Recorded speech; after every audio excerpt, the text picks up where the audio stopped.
Contextual presents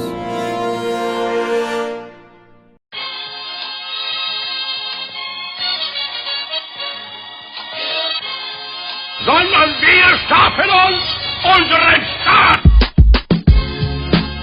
Mr. Gorbachev, open this gate. Together, we will make America great again. Sudah cukup bagi kita untuk mengatakan bahwa winter is coming. Selamat datang di podcast Bebas Aktif. Halo semua para pendengar. Kali ini kita cuman berdua ya Mas Ofon ya? Iya. Iya, kayaknya kita ditinggal Bobo nih sama Majid dan Mas Abid kayaknya nih. Belum pada ngebales nih di WA nih. Jadi, Karena memang ini lagi second wave dan third wave pandemi ini dan sedang bertahan di rumah masing-masing. betul. Atau bahkan mungkin first wave ya kalau di Indonesia ya. Tapi gede Iya, banget. kalau first wave ya. kita never ending wave. Never ending wave, betul. Oke, hari ini kita Soalnya semuanya rebutan. Nah situ boleh rame-rame, masa kita nggak boleh rame-rame? Nah, Semua orang semuanya jadi makin rame-rame. rame-rame deh.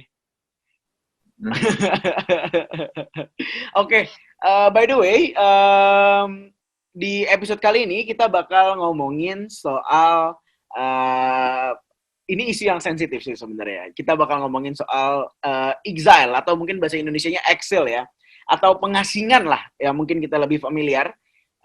Tentang mungkin tokoh-tokoh atau individu yang entah dia keluar negeri mengasingkan diri karena merasa tidak aman di dalam negerinya, atau mungkin ada keputusan-keputusan lain, kita belum tahu nih Mas ya sebenarnya ya. Kita bakal obrolin. Oh, ini sedang ngomongin siapa ini?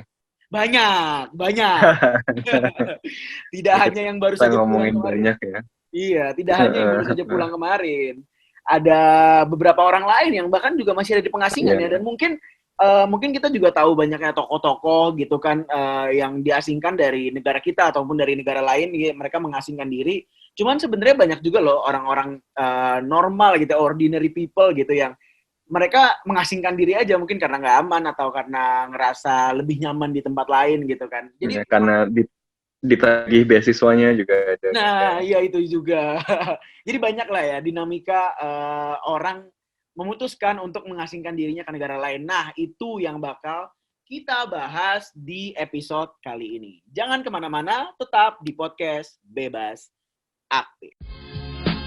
Mr. Gorbachev, open this gate. Together, we will make America great again. Oke, kita masuk ke bagian segmen 1. Biasa, jangan lupa buat kalian semua follow Instagram Kontekstual di @kontekstualcom, Twitternya juga @kontekstualcom. Jangan lupa baca-baca website kita karena banyak banget artikel yang bagus-bagus banget. Kalau kalian pengen belajar, cari tahu, mendalami soal HI dan politik, itu bisa banget buka kontekstual.com. Dan jangan lupa juga buat subscribe youtube.com kita, channel YouTube kita maksudnya. Dan juga pastinya follow Spotify yang kalian lagi dengerin sekarang ini. Mas Sofwan seperti biasa ya, follow @sofwan di Instagram. Iya, Instagram, kalau di Twitter @sofwanalbana. Mantap. Biar jadi seleb tweet mah udah ya Mas Sofwan ya. Ini tinggal selebgram nih belum nih. Biar bisa endorse. Di dunia yang berbeda ya kan. Dunia yang berbeda. Kalau di Twitter kayaknya kelam gitu semua ya, penuh perdebatan. Kalau di Instagram kayak pelangi, rainbow, dan segala macam gitu kayak. Satu gadget saja dunianya sudah berbeda, seperti kita sedang eksil ke tempat lain gitu kan. Betul banget. Bagus banget nih Mas Sofwan masuknya nih ya. Ngomongin soal exile, ngomongin soal pengasingan ini, sebenarnya ya kita berangkat dari situasi belakangan inilah ya di Jakarta, terutama di Jakarta Barat ya. Itu baru ada seseorang sosok imam besar kalau disebut sama pengikutnya, seorang imam besar Habib Rizik Syihab. Dia baru aja pulang dari pengasingannya di Arab Saudi. 3 tahun ya Mas ya? 2017 kalau nggak salah ya. Ya, ya. 2017 dan nggak Karena gimana iya kayaknya rame-rame tahun 2017 itu juga kan Hmm. dekat-dekat dengan proses politik yang sangat panas ya pas Betul. waktu itu. Betul. Dan kalau misalnya kita trace back juga ya, sebenarnya pengasingan ini dilakukan karena ada kasus domestik sebenarnya Mas ya. Mungkin kita nggak usah bahas, cuman mengasingkan diri, pulang terus langsung disambut dengan ternyata meriah ya di bandara ya. Sangat meriah loh kemarin itu Mas. Ikut nyambut Hafiz. Enggak. Mas Oko ikut nyambut nggak? Oh enggak lah, Enggak lah ya. pandemi gimana? Oh. Oke. Nah, mungkin kalau ngomongin soal exile, yang masuk misalnya di HI yang paling utama Dan adalah menyambut corona nanti. betul, bukan ini kita bukan nyambut orang yang kita tunggu ya, bukan nyambut tokohnya, tapi kita nyambut nyakitnya malah ya. Pulang-pulang jadinya anget gitu kan. Bahaya, jangan. Kalau Kita gitu, doakan semuanya baik-baik, spektrum amin. politik apapun yang kumpul-kumpul semoga Tetap segera sehat. sadar dan tahu bahwa kepentingan publik adalah yang utama ya, Betul. menjaga diri dari kumpul-kumpul dulu. Ya, ini iklan layanan masyarakat ya. Mantap. Setidaknya sedikit lebih bermutu daripada iman imun aman. aman. Iya. Clear gitu. Aduh. Oke, tapi Mas, aku mau masuk nih langsung ke kita ngebahas soal exile ini ya, Mas ya. Karena kan kalau menurut pendapatku nih, exile itu adalah case yang unik. Misalnya nih Mas Sofwan atau aku gitu atau kita lah normal gitu kan kita ke suatu negara gitu di negara lain. Kita pakai misalnya visa entry liburan gitu kan. Ada yang cuma sebulan, ada yang cuma 6 bulan. Tapi pasti aku tahu banget gak mungkin ada yang 3 tahun, ya nggak sih? Kayak atau mungkin bertahun-tahun ya, aku nggak cuma ngomongin Habib Rizik Syihab ya, maksudnya aku ngomongin yang lain juga, banyak juga kan yang kalau misalnya notable person lainnya di sisi lain ada Veronica Koman juga yang belum pulang, masih di pengasingan juga. Maksudnya ini kan sebuah dinamika yang unik karena normally kalau kita ngomongin normalnya kita tuh udah pasti bisa dideportasi atau mungkin dipenjara atau mungkin didenda kalau kita overstay our visa gitu kan Mas.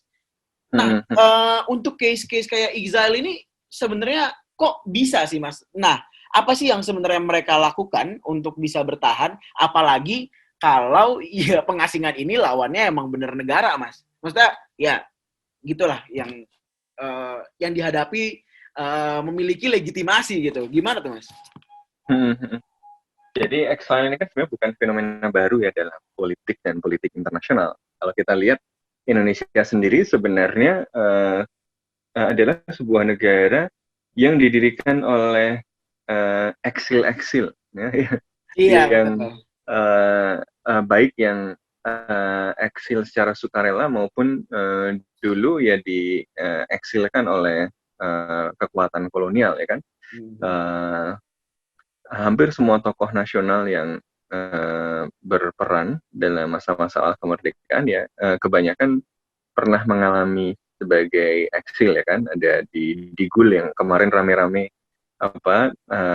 jadi kebun sawit. Nah itu dulu tempat pembuangan para eksil ini, ditaruh di tempat yang kalau mau pergi ke mana-mana harus lewat rawa-rawa yang bahaya luar biasa, tambah nyamuk malaria dan macam-macam gitu ya.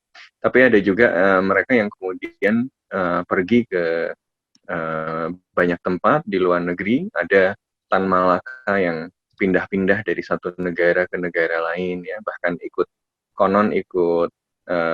membidani partai komunis di beberapa negara lain ya, termasuk di Filipina misalnya sebagai eksil.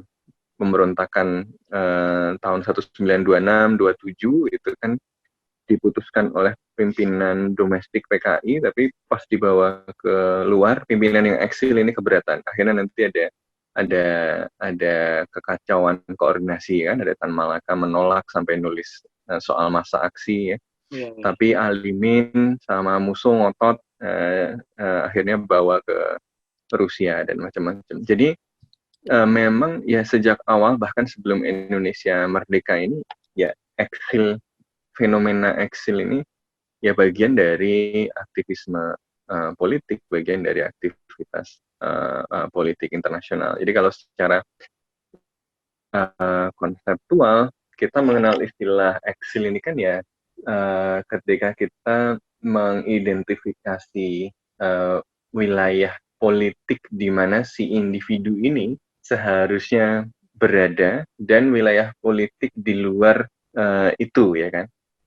Karena dia di dalam wilayah politik asalnya itu dia mengalami ancaman, mengalami bahaya atau kalah atau bagaimana, ya dia kemudian mengasingkan diri secara spasial, ya, dia memisahkan diri secara spasial dari ruang politik asalnya itu, dari ruang geografis asalnya itu, tetapi secara substansial dia masih terus berusaha mempengaruhi proses yang ada di ruang politik asalnya. Nah, jadi menurut saya eksil ini menarik karena ini adalah fenomena memisahkan dimensi material dari ruang dan dimensi ide dari ruang.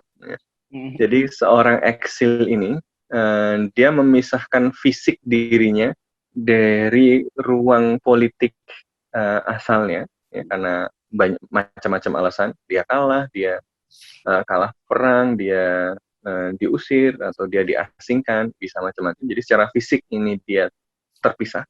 Jadi physical separation, tapi justru dengan physical separation ini seringkali attachment dengan tempat asalnya ini jadi lebih kuat dan pengaruhnya berlipat ganda. Ya kan?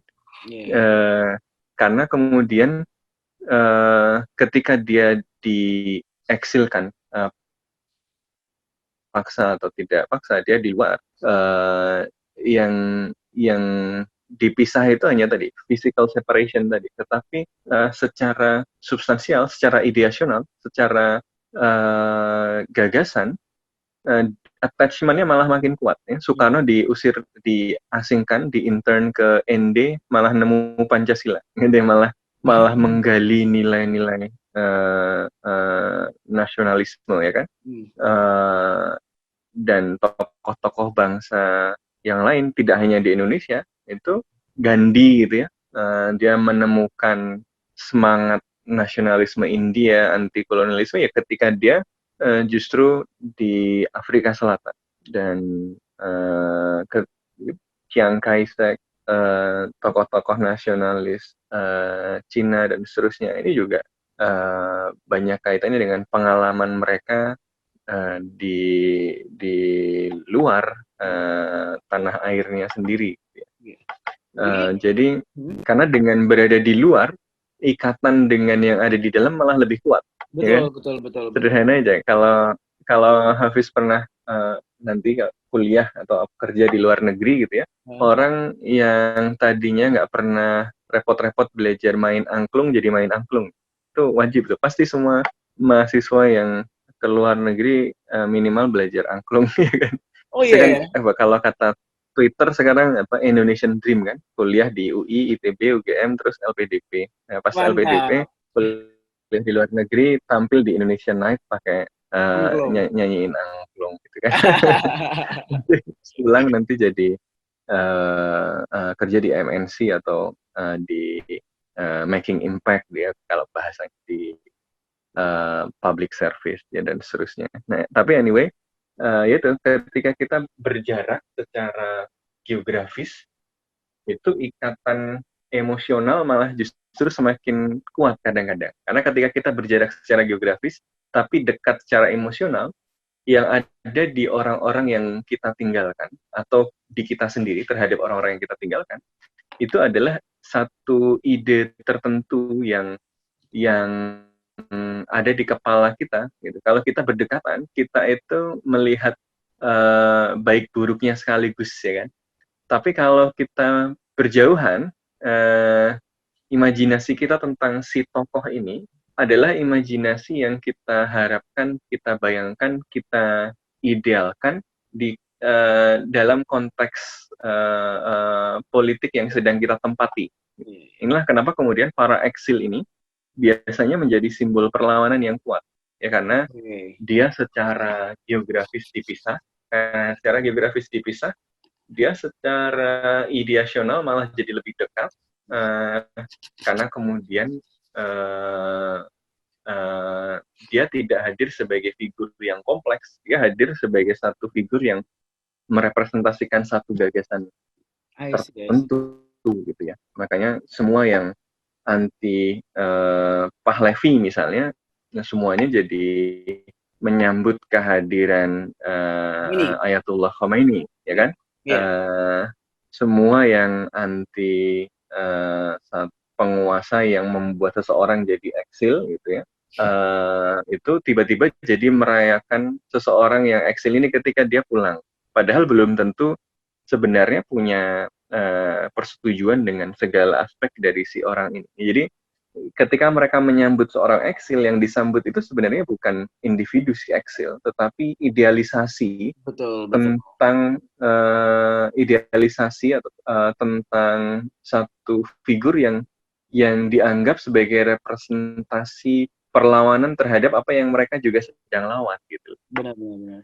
Jadi ketika Khomeini pulang, itu bukan menyambut Khomeini, menyambutnya adalah menyambut revolusi, menyambut kejatuhan Shah Reza yang punya polisi rahasia, yang membunuh keluarga saya, yang ini itu dan seterusnya. Jadi, tapi ketika kemudian dia datang sebagai individu, ya belum tentu kemudian 10 tahun kemudian orang yang menyambut dengan gegap gempita itu melihat yang dia sambut dengan yang kemudian menjadi pemimpinnya itu figur yang sama gitu ya. Karena tadi ketika dia datang, dia disambut sebagai idealisasi dari sebuah gagasan politik, karena dia terpisah secara geografis.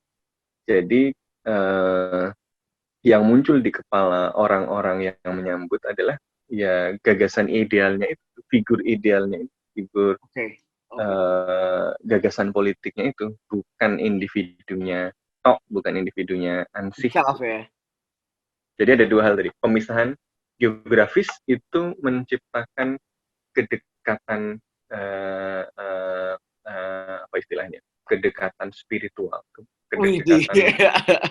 kedekatan idealitas gitu ya, yang kemudian berdasarkan kedekatan idealitas itu orang mengimajinasikan si individu eksil ini dalam bayangan-bayangan ideal dia.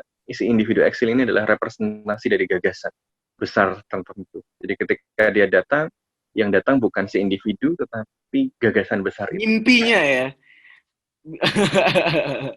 Tapi memang sih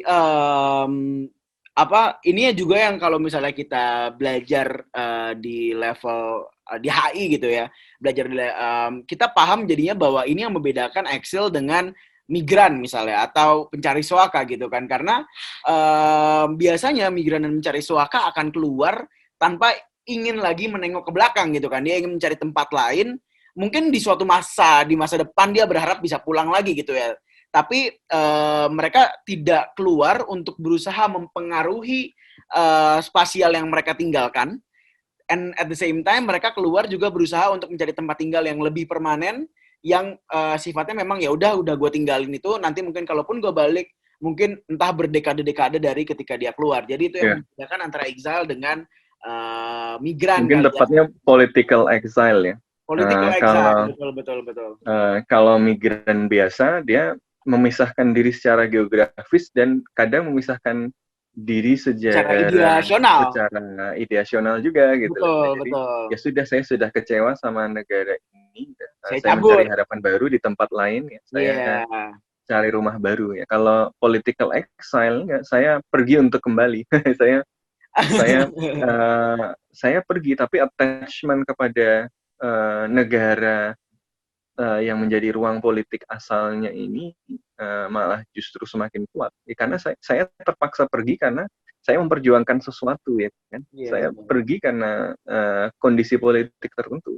Jadi Mas, dan mungkin penting juga kali ya buat pendengar tahu bahwa exile ini nggak hanya individu oke lah, individunya mungkin yang mengasingkan diri, tapi misalnya kayak di tahun 1940-an ketika Belanda dan Perancis dikuasai sama Nazi Jerman, ada tetap pemerintahan mereka yang memimpin secara eksal di London.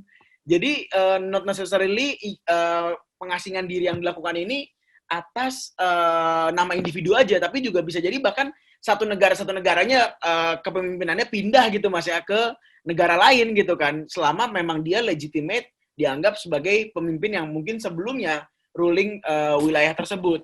Ya nggak sih Mas ya? Iya.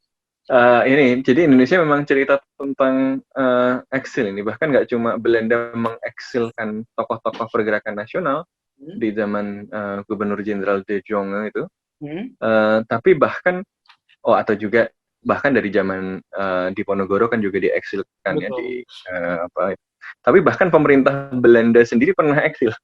Iya, iya. Jadi dia sendiri ya tadi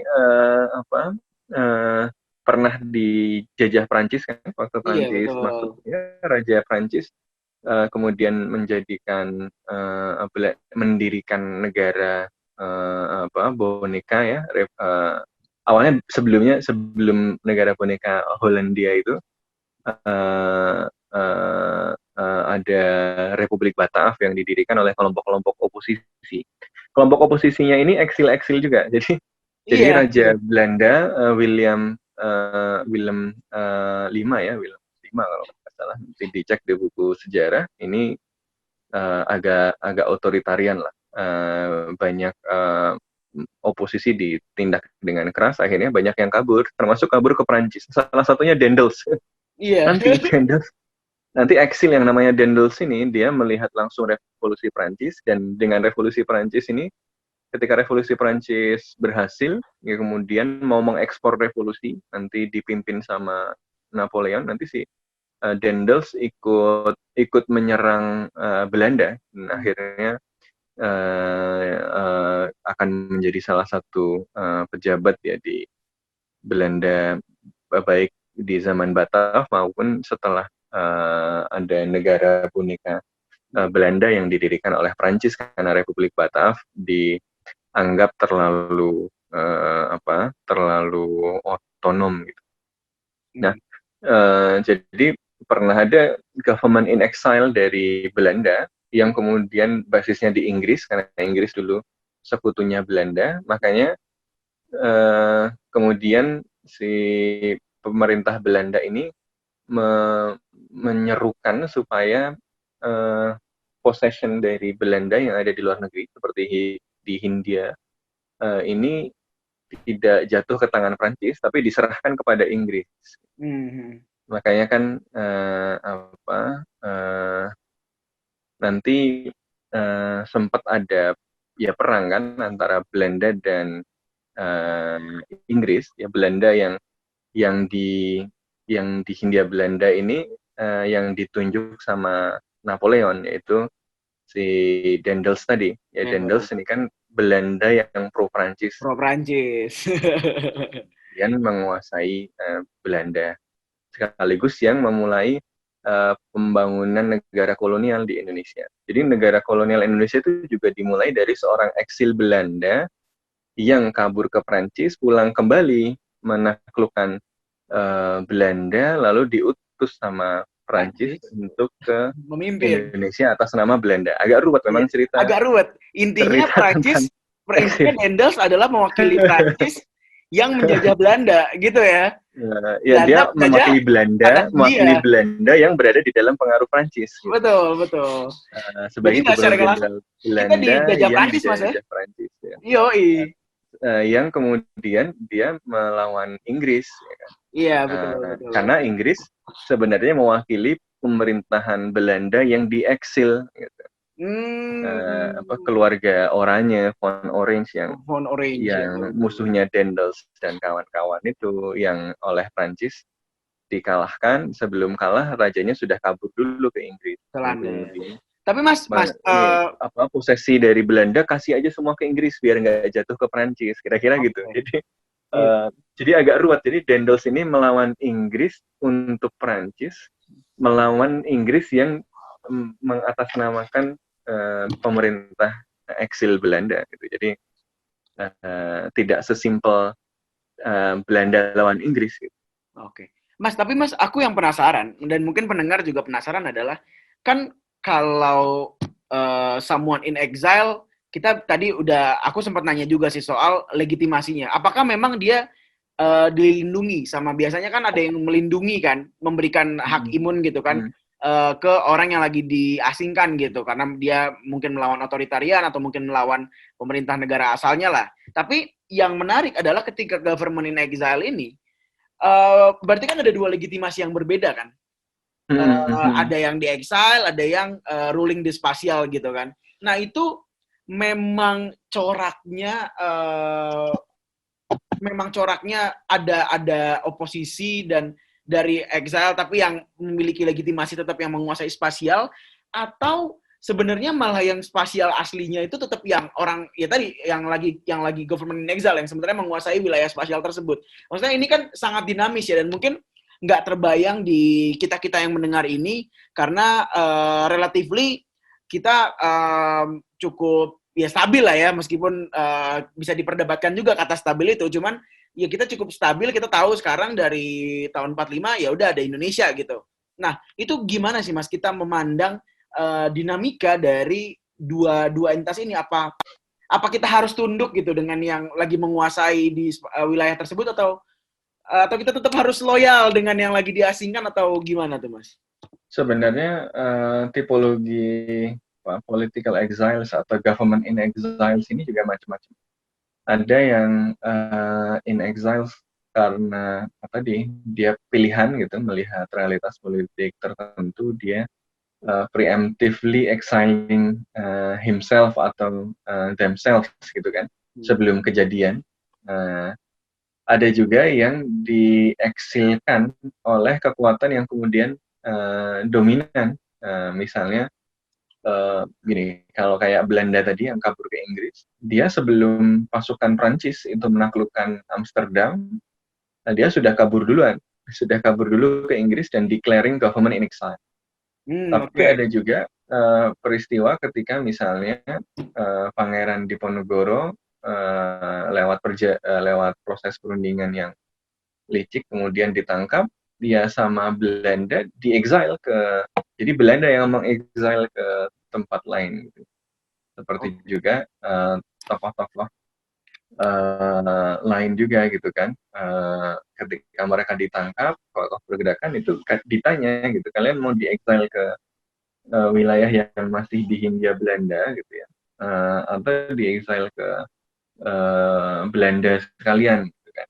Ada yang memilih ke Belanda nanti kemudian membangun solidaritas dengan kelompok-kelompok anti kolonial di Belanda dan di Eropa ya, tapi ada yang di exile di wilayah ini yang kemudian menjadi Indonesia sendiri. Tapi zaman dulu ini kan sebenarnya sesuatu yang terpisah-pisah.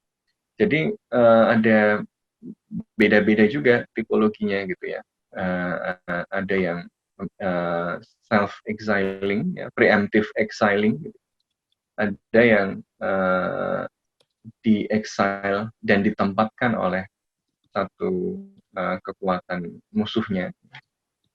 Ada yang ya kemudian tidak di-exilekan oleh kekuatan musuhnya, tetapi bukan preemptif juga. Jadi sudah kalah dulu, tapi ya sudah, kalian mau ngapain silahkan daripada ribut di dalam. Jadi pertimbangan juga macam-macam gitu kan. Ada yang jadi si kekuatan dominan ini juga bisa bersikap macam-macam. Setidaknya ada 3 tadi. Ada preemptif sebelum si kekuatan dominan ini menang, yang kelihatan akan kalah ini kabur dulu supaya dia tidak mendapatkan supaya tidak dibunuh, tidak dihukum, tidak gitu, menyelamatkan diri terlebih dahulu, yang mundur selangkah untuk melompat ke depan tadi. Nah ini yang tadi government in exile atau tokoh politik yang tahu situasi politik kayaknya tidak menguntungkan, dia kabur dulu sebelum dieksekusi misalnya, atau merasa proses hukum tidak adil dan supaya sudah mengarah ke sana sebelum kejadian kabur gitu. Ada juga yang begitu. Ada yang kedua di exile memang sama si pemerintah atau penguasa yang menjadi musuhnya itu. Jadi ya kalau ini ya berarti kan tidak masalah ya, memang dia ditempatkan di suatu negara ya oleh si penguasa yang menjadi musuhnya itu kan. Jadi ya selaras antara si yang menerima dan mengirim. Tapi kalau untuk yang kasus pertama dan yang ketiga, yang preemptive self exiling sama self exiling yang terjadi setelah kekalahan politik misalnya. Nah ini biasanya ya kemudian ada perbedaan pertimbangan. Kalau yang poin pertama dia preemptif, dia muncul dulu. Kalau yang ketiga kan kadang pertimbangan si pemimpin yang dominan, penguasa yang mengalahkan dia adalah ya daripada bikin ribut di dalam, mendingan dia di luar kan. Kalau kita lihat pattern revolusi di banyak negara, ini salah satu way out-nya, ini revolusi sudah nggak bisa dibendung. Supaya pasukan pro pemimpin yang sekarang misalnya tidak melawan terus sampai titik darah penghabisan, dibuatin exit strategy. Exit strateginya apa? Ya udah kamu pergi aja ke suatu negara. Nanti selama beberapa tahun dibayarin negara deh, nggak apa-apa. Gitu. Ini kayak beberapa raja di Afrika, di Timur Tengah kan digituin sama gerakan revolusionernya gitu ya.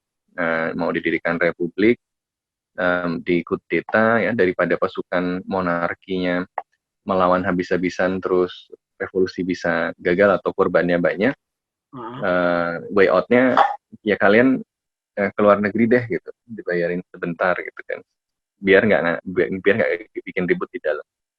Nah ini kan tentu ada setidaknya untuk 3 tipologi ini karakter hubungan antara negara asalnya atau penguasa negara asalnya dengan si penguasa negara penerimanya kan berbeda.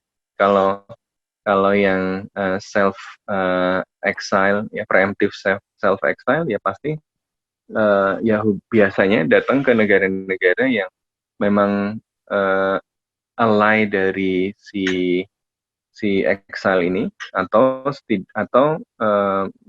memiliki nilai yang memungkinkan untuk itu. Ya misalnya menjamin pengungsi politik dan seterusnya gitu ya, seperti negara-negara Eropa atau Amerika seharusnya.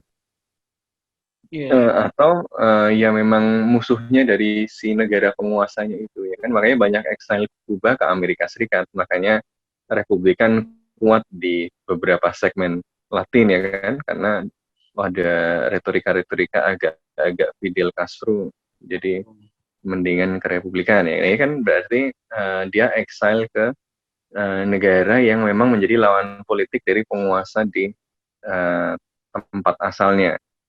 Nah ini model yang pertama. Model yang kedua tadi ya memang justru negara eksilnya ini mitra dari penguasa yang mengeksilkan, yang mengusir dia ke luar ya, biar nggak bikin ribut atau sebagai hukuman atau untuk mengisolasi. Kalau dulu dilakukan Belanda itu untuk mematikan gerakan-gerakan nasionalis. Jadi karena karakter struktur masyarakat Indonesia yang stratifikasinya ketat karena stratifikasi kolonial itu, karakter gerakan nasional itu sangat berpusat pada tokoh-tokoh elit terpelajar tertentu. Jadi kalau tokoh-tokoh ini diangkutin, gerakannya amburadul gitu kan. Makanya tahun 20-an itu gerakan nasional kuat dan agresif ya, maksudnya sangat asertif. Tahun 30-an melempem menjadi akhirnya lebih banyak didominasi oleh gerakan-gerakan gerakan-gerakan kooperatif ya, karena elit-elit yang nasionalis yang radikal tadi sudah dieksilkan. Lalu yang tipologi ketiga juga semacam itu, tapi sudah kejadian dulu biar nggak ribut diusir. Oke, wow. Jadi belajar berbagai macam bentuk pemerintahan exile nih kita hari ini ya. Seru. Nah, Mas, kayaknya segini dulu kali ya podcast kita hari ini. Lumayan juga banyak banget insight ya yang kita dapetin. Walaupun cuma berdua nih hari ini, Mas ya. Eh, Ya, nah, ya mm, ini tadi menurut gue poinnya adalah ya eksil ini bukan fenomena baru di politik atau politik internasional ya. Pemerintah Belanda yang menguasai Indonesia dulu adalah pemerintahan eksil. Republik Indonesia didirikan oleh para eksil. iya. Nah ini pertanyaannya, eksil yang baru pulang ini eksil bukan? Nah, Dan apakah revolusinya akan beneran revolusi atau itu tadi idealisasi terhadap sebuah figur ya karena keterpisahan geografis saja gitu. ya. Kita nggak tahu jawabannya. Dan ya pastinya perjuangan cause apapun gitu ya, apa nilai apapun yang diperjuangkan, kayaknya sebenarnya miris juga ya kalau misalnya melihat kayak orang sampai harus mengasingkan diri untuk bisa menyuarakan pendapatnya gitu di ruang publik yang menurutku harusnya aman bagi siapapun menyuarakan suaranya gitu. Jadi ya mudah-mudahan tidak semakin banyak orang-orang yang harus mengasingkan diri untuk memperjuangkan apa yang ingin mereka perjuangkan ya Mas ya. Dan semoga Tergantung sih ini. tergantung ya menurut Mas Sofwan. Kalau aku sih menurutku sih kayak gitu. Iya. Tapi ya kalau Ya, Mas Sofwan, in general dalam kondisi umum ya seharusnya ruang publik kita sehat sehingga nggak perlu ada eksil gitu ya. Tapi kadang-kadang kan ada orang yang mengeksilkan diri juga tadi karena eksil itu memisahkan secara geografis tapi memperkuat presence secara ideasional tadi. Jadi barangkali ancamannya tidak seserius atau sekonkret itu, tetapi dengan mengeksilkan diri dan memunculkan bayangan ancaman yang besar, ada tokoh-tokoh sepanjang sejarah yang kemudian malah pengaruh politiknya jadi lebih luas. benar. Oke lah kalau begitulah.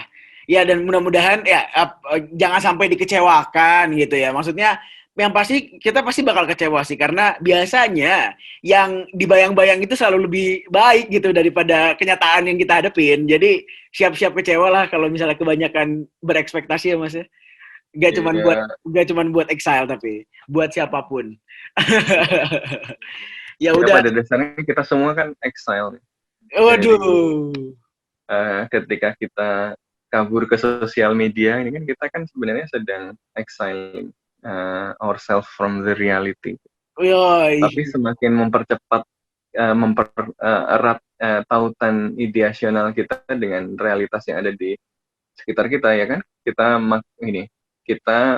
ke media sosial, kemudian lihat orang lain lebih sukses, lebih kaya atau ribut debat politik, ya attachment kita jadi kuat, kemudian sampai di rumah ikut marah-marah gitu ya. Jadi memisahkan secara geografis dari rumah kita dengan pergi ke media sosial, tapi dengan itu malah ada dampak konkretnya ke kehidupan kita ya.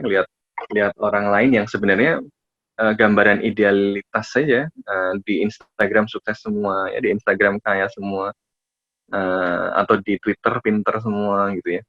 Terus sampai di rumah ketika mematikan media sosial jadi stres karena kok gue nggak sebahagia teman-teman selebgram gitu ya, kok gue nggak intelek atau pura-pura intelek orang-orang yang di Twitter ya kan. So anyway ini racauan nggak penting aja.